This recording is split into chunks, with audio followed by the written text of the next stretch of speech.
All right. Good afternoon, gamers, and welcome to episode 27 of Games with Dave.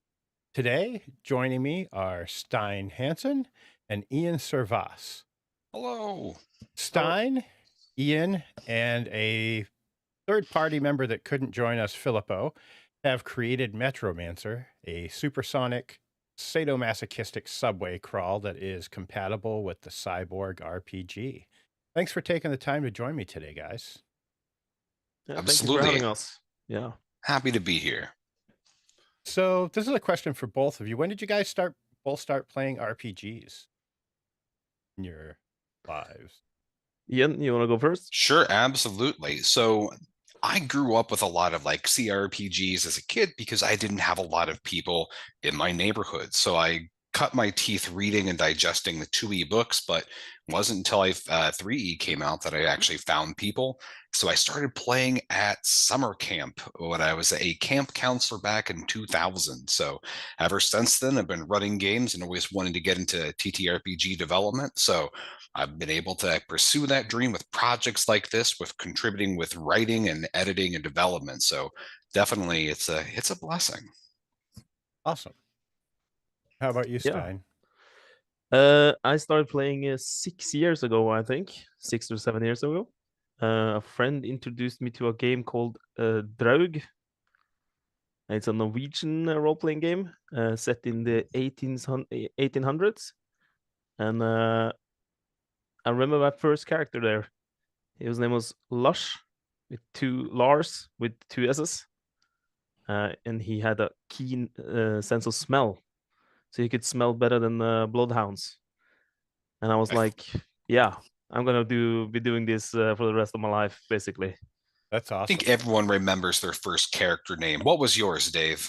Oh boy. The first one when I got back into playing RPGs about 4 or 5 years ago, maybe a little less than that, was Tig Links. I played at Tabaxi in a Mm. West Marches campaign, and it carried on my tradition of playing rogues. I used to play with my brother when he was still with us. And I took about a 15-year break from playing RPGs and got back into it. Friends and EM, and then I got back into playing.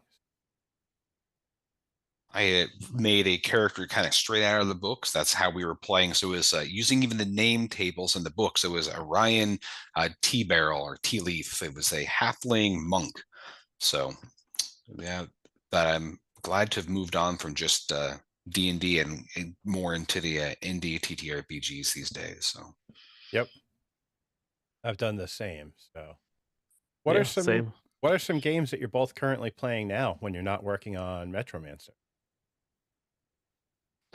Ian, you again? all right, well, Yeah, I'll assume that I will take point on questions and then yeah. you secondary. So I facilitate. I'm the long-standing GM of a podcast called Wandering Monster. All of our handlers are at WanMonCast for like Twitch and Twitter and YouTube and all of that. But basically, every week we play a different indie TTRPG. So I play something different each and every week. In fact, last week we did, or this Wednesday, we did a live play of Metromancer. Next week is going to be the Fire Pearls of Iagan by Alex Bates. But we play every week. So last year we did, I think, a total of like 48 games since we started in late February, and we haven't missed any weeks this year. So it's going to be probably a full 52 different games will feature this year. So basically a little bit of everything, anything non 5e. Nice, that is freaking awesome.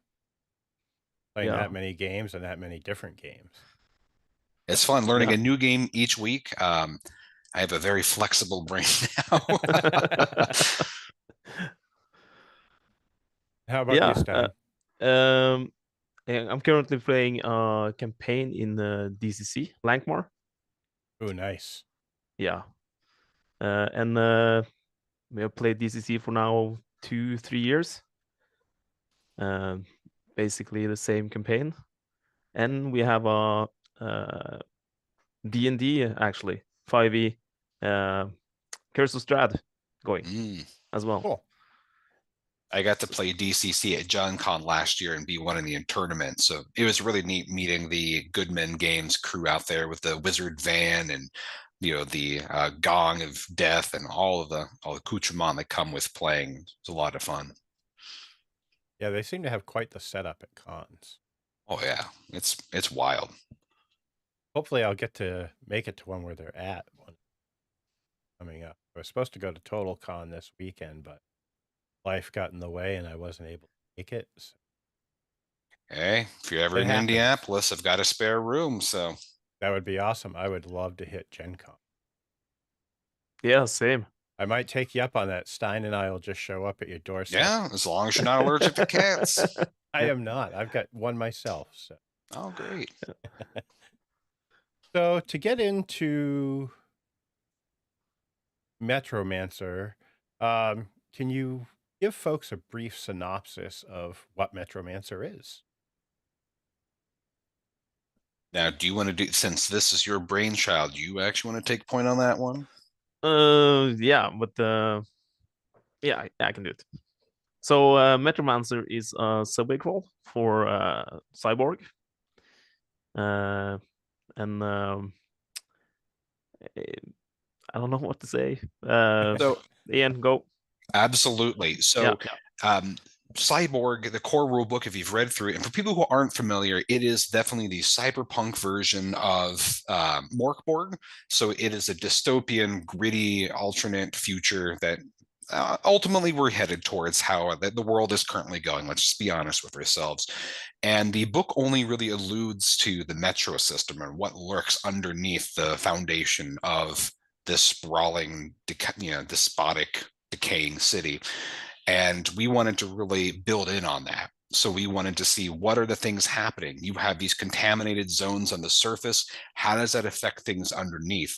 So from that, we started building this ecology of what goes on in these tunnels. What are the warring factions? What are the conflicts that are happening here? What are the stories of the forgotten people and the wars happening below the surface that the surface dwellers are completely unaware that are happening, and what things happen below are ultimately going to affect everything that's on top. So Stein has really built this great mythology about all kinds of otherworldly and supernatural things that are afoot. And I guess we can kind of get into it, so I don't give all the spoilers up at front. But even how you can involve all of your Morkborg resources and supplements and even use them in CyBorg. So we kind of have a little bit of a framework to even injecting that content to really not only give it an adventure, but to give resources, procedural game generation, but then also utilizing all the other resources you have to really build out your game experience. Sounds really awesome. Yeah. And I can't wait for this to launch and to back it and then get it. Yeah, we are super excited to show you guys the finished product. Nice. It looks really cool. Yeah. From the finished product. Yeah. The finished, yeah. Or the Swedish product. There we go. Yeah. Thank you for catching my dumb jokes.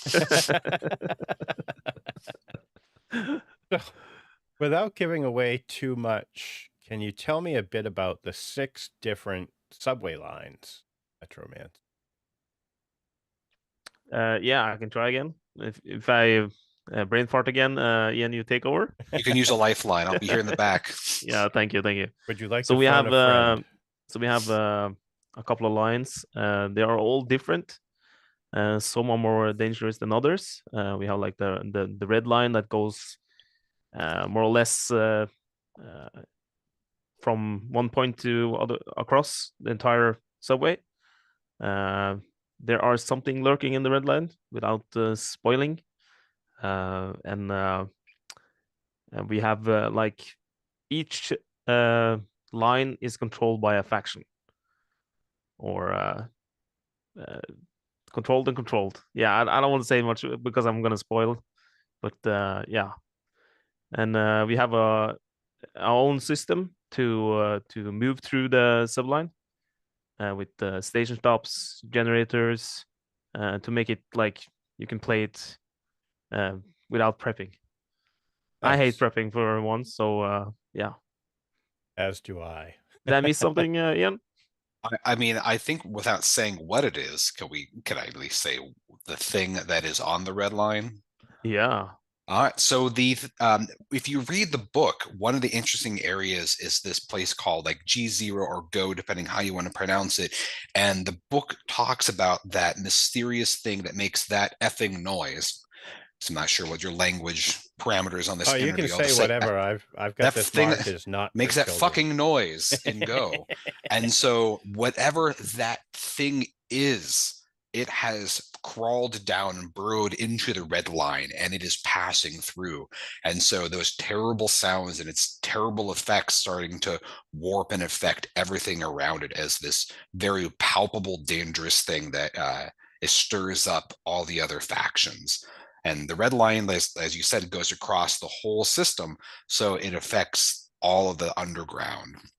And that'll be interesting too. The art that gets revealed for that is one of our stretch goals by a famous artist. Nice.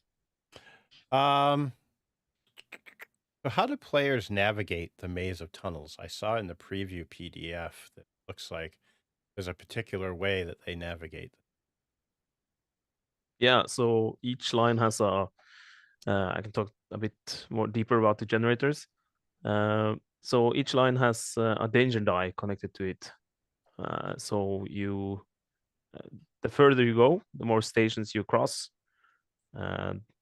more of those dice you have to roll. So if, for example, you take the green line, I think that's a D8. You roll a D8 every time you cross a station, and if that D8 is a 1, you have an encounter. Something happens. Same with when you exit from a station and go to a station itself. We're gonna have 12 total fleshed out stations. That's including the factions. And each station has its own generator, so you can just generate on the fly with even more events, happenings. And yeah. Since in a way, it's almost treated instead of a hex crawl, it's more of a literal point crawl as you're going from station to station. And each station point also serves as a node, so you can bifurcate and go off on side tunnels or areas as well.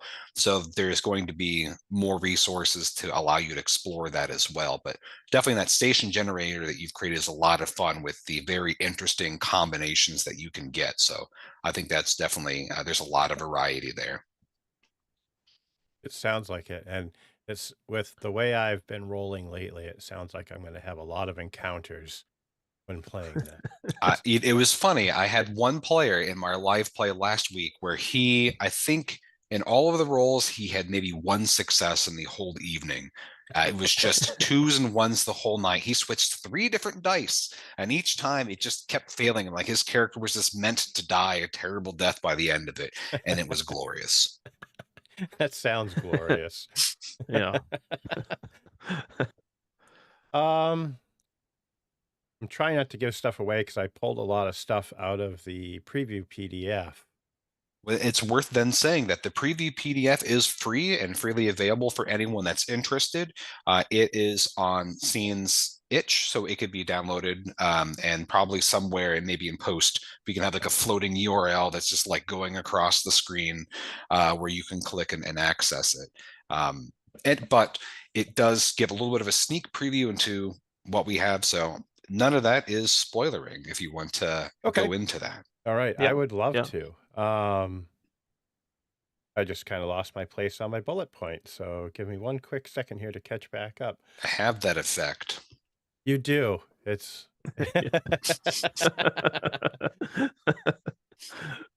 Oh, one of the things I saw that I thought sounded really neat was on the blue line. It looked like there were some abandoned worker androids. What can you tell me about those?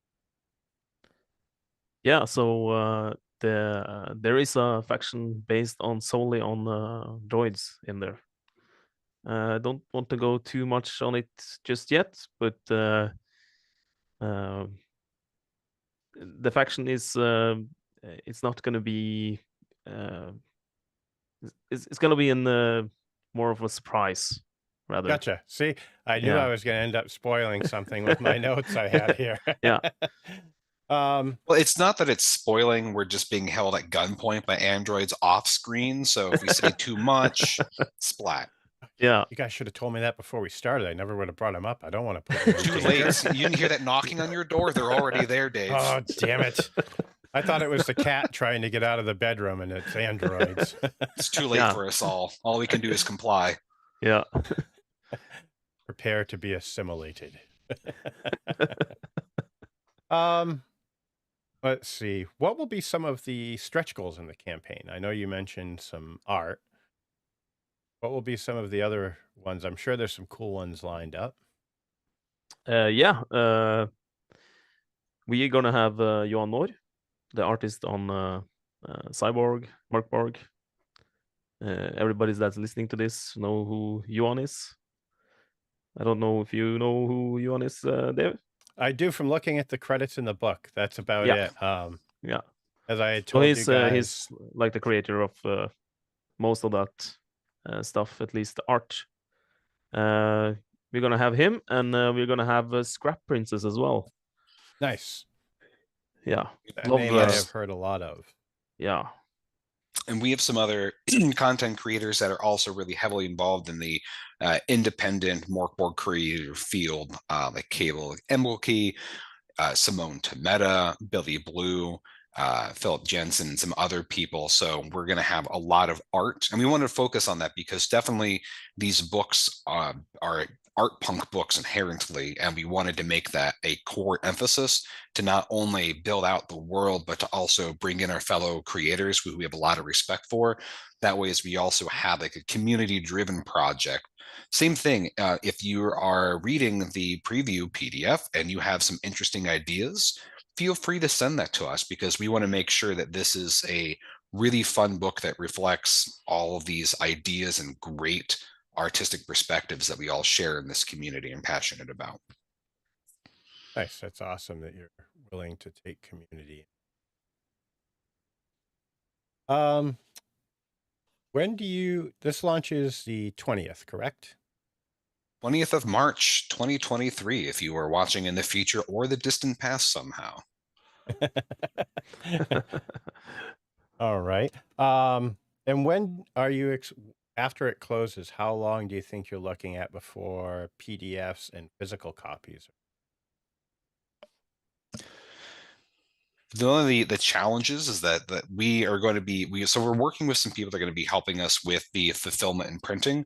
We just know that the world is currently on fire and everything is chaotic and terrible. So we are going to make realistic timelines based on the geopolitical issues that are happening at the time. So we're going to be one of those projects where we make sure we communicate with the backer group. A lot of the content is done. Now it's the layout. And then when you're working with more artists, having to make sure that you're also incorporating them into the timeline. So by the time that we get to the launch of this, we will have a more confident timeline, but we want to get this into people's hands as soon as possible. And we're definitely working furiously. Yeah, Steve is working 16 hours a day. We have him chained to a desk. Sometimes we give him water and food. It's very gracious of you to do such. Yeah, it's the water is not always cold. We treated him to a boba tea today. Yeah. Yeah, kind of lukewarm and I don't know. It's yellow.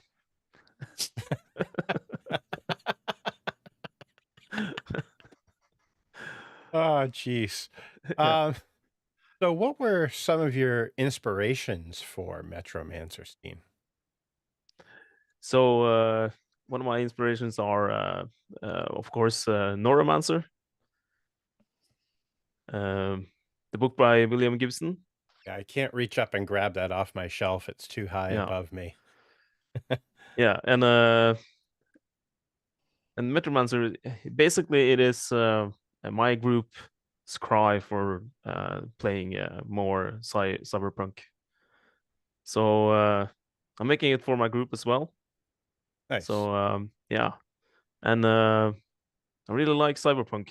So most of the cyberpunk things out there are more or less inspirations. Blade Runner and Terminator. It's kind of cyberpunky, but probably more sci-fi. Yeah, yeah. I love cyberpunk. It is very cool. I haven't gotten a chance to play, as I was telling you guys before this, I haven't gotten to play CyBorg yet, but it is on my list. I've got the book to read, and I can't wait to play it, and I can't wait, I'll say it again, to play Metromancer. Really cool. And I've got some stuff I want to leave off because I don't want to spoil anything, and I'm very afraid of doing so. Yeah, but that preview one, you're perfectly fine with. Now, if you got access to our alpha, then we definitely have to forcibly silence you. But you're hearing those footsteps get closer. Yeah. Let me go back through my notes here. There are some things I just don't want to ask because I feel like it's giving away. Now go ahead, Dave, and we can say yes or no. Yeah. Okay. Yeah. If we can't tell you the answer, we can pantomime it. Yeah. There was a particular thing in the preview called the bat. Yeah. What can you tell me about that, or without again giving too much away? So the bat from the class. It was a 2-page spread, and I was just kind of reading it real quickly. And again, I'm not familiar with Chaos Bug. Yes, batshit yeah, chaos. Yeah. So he's inspired by Krieg from Borderlands. Oh, nice. I love that character. He has a pre-war AI in his bat that makes him do crazy shit, basically. Nice. Makes him go batshit. Now, I do need a little explanation on what the bat is, because I haven't gotten that far in the book yet. It's a construct that can take shape in one of 6 different ways. So when you're doing character creation, you actually roll for it. And so when we did a live play last week, the person had rolled a android arm that will hold your hand through all of your murders and stuff. So it was literally an android arm that he was beating people with that would be compelling him on to grisly atrocities as part of the person's neurosis. But each of the bats also with its AI, as it communicates to you, has its own wants and needs. And so it may undermine your character a bit or maybe goad them into things based on its wants and needs. So kind of think about like TUI and other type of fantasy games where you have a intelligent weapon, like an intelligent sword that has an agenda of its own. That sounds really cool. I love it. It's a lot of fun. It sounds like a lot of fun because it sounds like you can mess with the players. It could mess with the players quite a bit with. The player who was playing the batshit chaos punk in our group lovingly named his bat Batney Spears and had a strange affiliation with like 90s pop music. And so he would sing Britney Spears hits and tunes while he was butchering people. Oops, I did it again. Yes, that came up. It was yeah. Oh, that's fantastic. Like beating someone to death with a mannequin arm while singing Britney Spears. It's all good fun. Good, clean family fun. It is indeed. I'm gonna have to go back and watch that now so I can sit here and just laugh endlessly at the Britney Spears references throughout the. It's Batney, bitch. Batney, bitch. Yeah. Let's see. Can you give me or describe some of the NPCs that players might encounter in the subways of Psy? Yeah, so we actually have a generator for each faction. So when you meet people in the factions, we have their own generators just for that faction. So who you meet, I don't know. You have to roll for it. That's pretty cool. I like that rather than it being like a static NPC that someone's going to meet. Yeah, we wanted to use a lot of tables and generators to make it interesting and fresh for more multiple playthroughs. So it's not the same every time. And that sounds like it makes the replayability of Metromancer really high compared to some of the, I guess you would say, cookie cutter stuff that can be out there for other games. It sounds like this really ups the replay value, Yeah, definitely. which is very Plus, good. the nice thing is all the tables that have been developed allow you to use them independently of the adventure. So if you really wanted a very quirky or unique NPC for one of your other games, or even a surface dwelling game, you could certainly roll on that and have someone ready to go who's going to be incredibly memorable.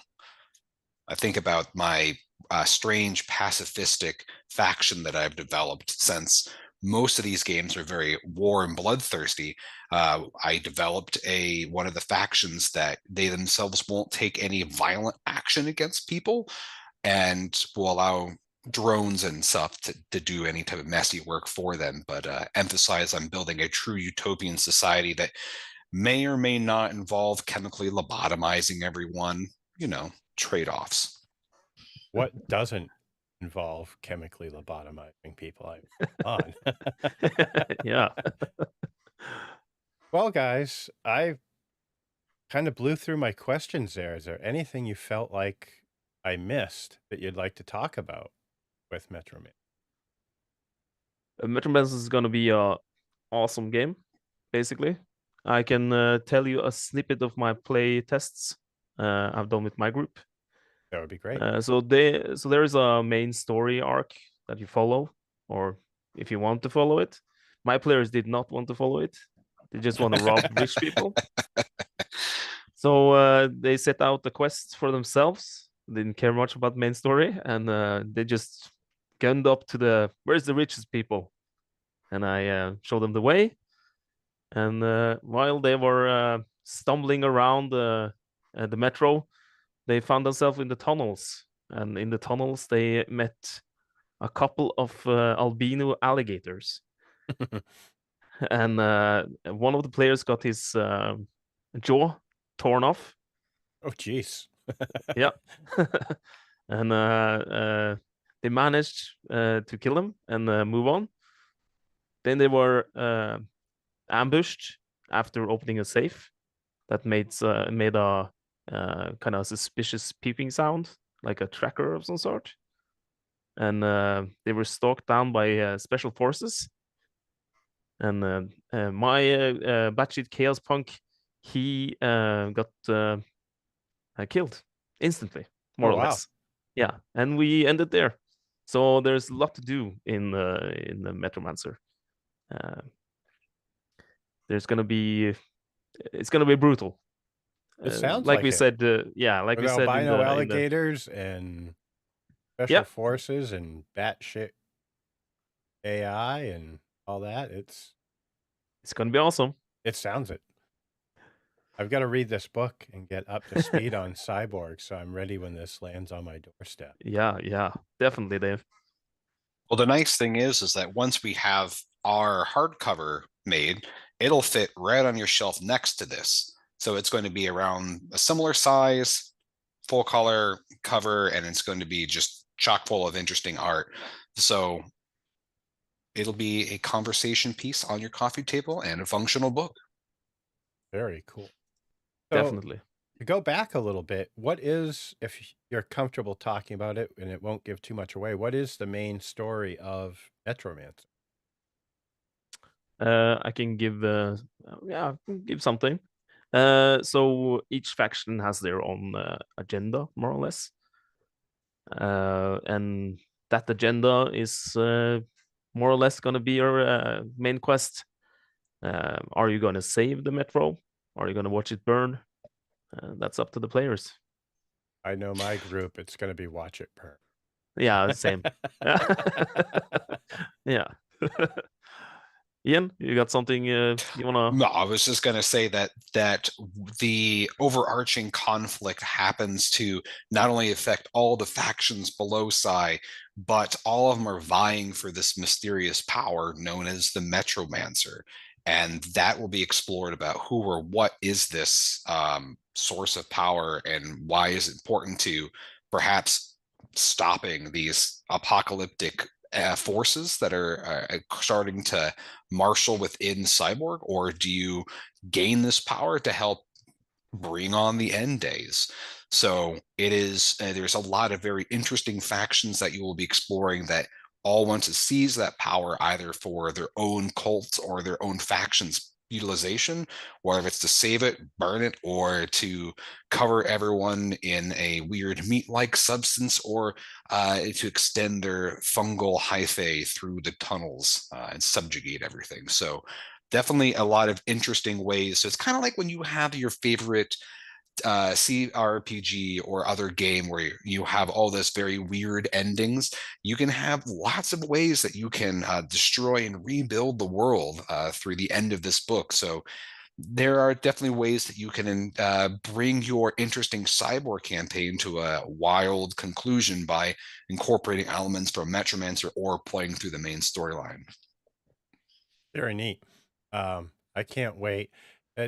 The way you just described it makes me think of the Warriors in a way, of like all these factions kind of vying for one thing.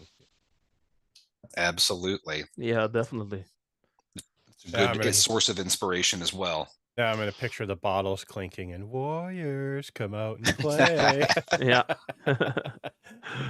All right, guys. Well, that was all I had. I'm going to make sure there's a link down below in the description for the Kickstarter so folks can sign up to be notified when this launches on the 20th. Absolutely. And we Yeah. appreciate people following that, because the more people that help to sign up before launch and follow it during the campaign boosts the algorithm. And if we know everything, the algorithm is life, and we all need more algorithm boosting. So thanks so much for your support checking out the preview PDF. Feel free to give us feedback or drop us a line if you do a playthrough, or if you'd love to review the book, feel free to contact us, and we'd love to get connected with you. Awesome. Well, thank you again. Thank you, Dev. Thank you for joining me today. And folks out there watching in the future, or somehow, as Ian had mentioned, from the past somehow, Distant past. be sure to give it a like and maybe subscribe to the channel. And be sure to check out the Metromancer Kickstarter when it launches on the 20th. And happy gaming, and have a good afternoon, everyone. Bye-bye.